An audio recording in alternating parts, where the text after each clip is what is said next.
This police department in Philadelphia could invade Cuba and win. We are now trained and equipped to fight wars. Break their heads is right. They try to break yours, you break theirs first. The police will be in there to drag them out by the backs of their necks. They're going to be taken by force if they resist. No question about that. Children or not. The water that was coming in the basement was so strong, it was taking the bricks out the wall.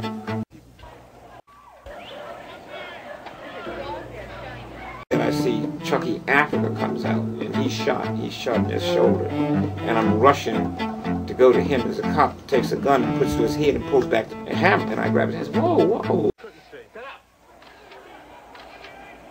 Every step of the way, including the final act today, the police used commendable restraint. The police probably would have been legally within their rights to have, subsequent to the shooting of Officer Ramp, stormed the house and killed all of the 12 people in that basement. Get that death penalty back and put them in the electric chair and I'll pull the switch.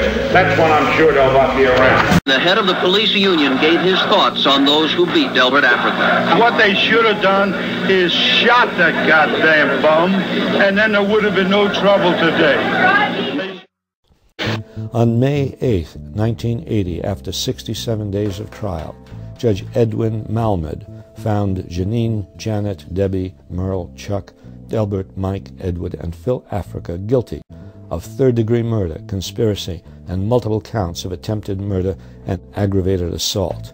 They are now known as the Move 9. Each defendant received a sentence of 30 to 100 years.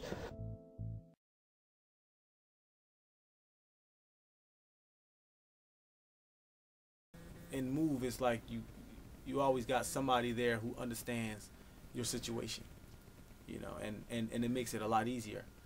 But growing up without them, some of the things that bothered me was just like simple things like Parents' Day at school.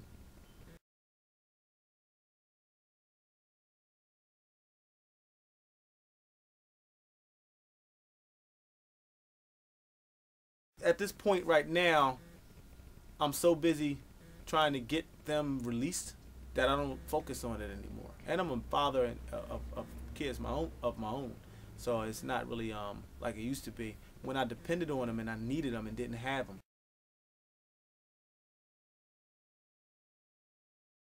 6 or 7 years I was in Move, and lived with Move people.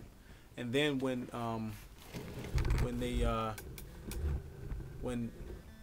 my grandmother left the organization, she took me with her, and I lived with her up until 1992.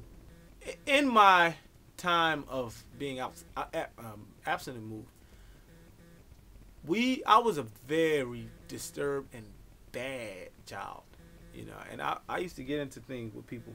I used to fight a lot in school, and one day these few girls, about 3 or 4 girls, decided that they were going to jump my sister. And as far as I was concerned, my sister was all I had. She was all I had. She was my older sister. We were tight. We are tight still. We talk to each other every day. She got into this fight with these girls, and when that happened, you know, me feeling like that's all I had and somebody was trying to harm what I have and this is all I have, so I fought and we fought and we fought, and then she like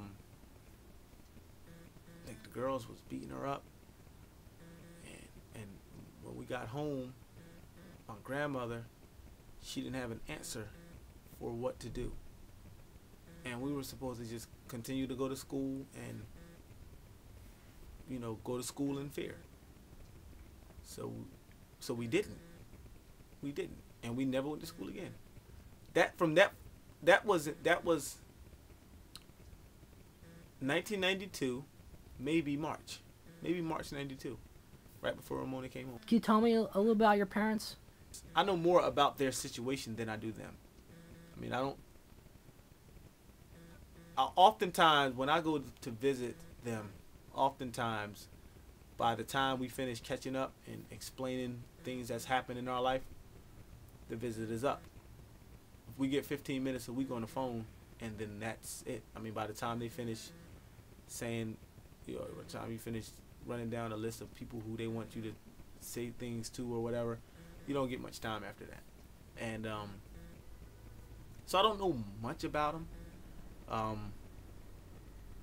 All I know is they're in prison and they're innocent, and they're up for parole very soon, and we're going to fight for their release, so that hopefully I get to know them.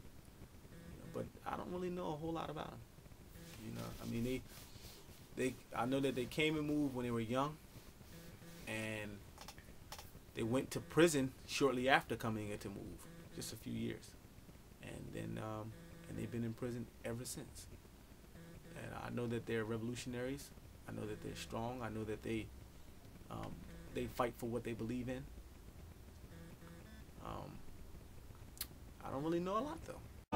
We were demonstrating against police brutality. We were demonstrating against the pet stores and the zoos about their treatment of mistreatment of animals. We were doing some work with the neighborhood gangs in terms of settling some of those disputes they had out there, and but most of our work was centered on the liberation of animals and the liberation of people. When you visit them, are you able to have contact visits? Oh yeah, we have contact visits. And then you bring your kids with them, so they get to meet their grandparents. I take my kids up there. Yeah, they talk to them a lot. They want to see them. My kids, if I tell them, listen, we're going to see your grandmother today, and they're running, they're cheerful. They want to see them. And I take them up there. They have contact with them. They can hug and all of that. But it's not often though. I think Alex have seen my mother 4 or 5 times in his life. He's like 10. Kobe's maybe twice, and he's 7. So it's not a lot. And I don't take them. I don't go up there unless I take them up there.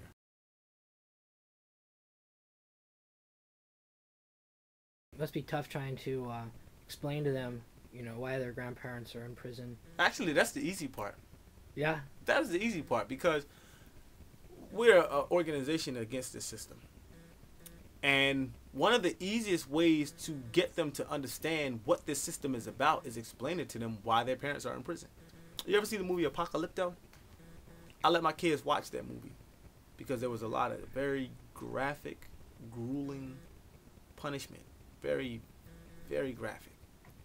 And these are the kind of things that I show my kids to let them know this stuff actually happens. This is not a myth. This is not something this is not fiction here. This is the things that the system is actually doing to people. If you see the police, they're part of the system. You don't even have to worry about them being in disguise. They part of the darn system. So, these are the people that put my parents in prison so that you're separated from your grandparents. They did this stuff. The system is the ones that caused Christopher Columbus to come over here and do what he did. The system is the ones who got Tony Blair over there acting crazy. The system is the ones who got George Bush in office.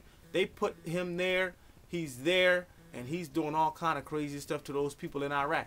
If you're trying to rule over somebody else, it's wrong. And I don't care if it's the Iraqi system or the American system.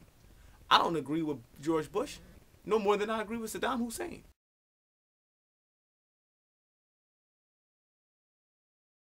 When the 9 MOVE members were convicted of third-degree murder and sentenced to 30 to 100 years apiece, several days after that, Judge Edwin Malmet was a guest on a local talk station. He was asked by a caller, who killed James Ram?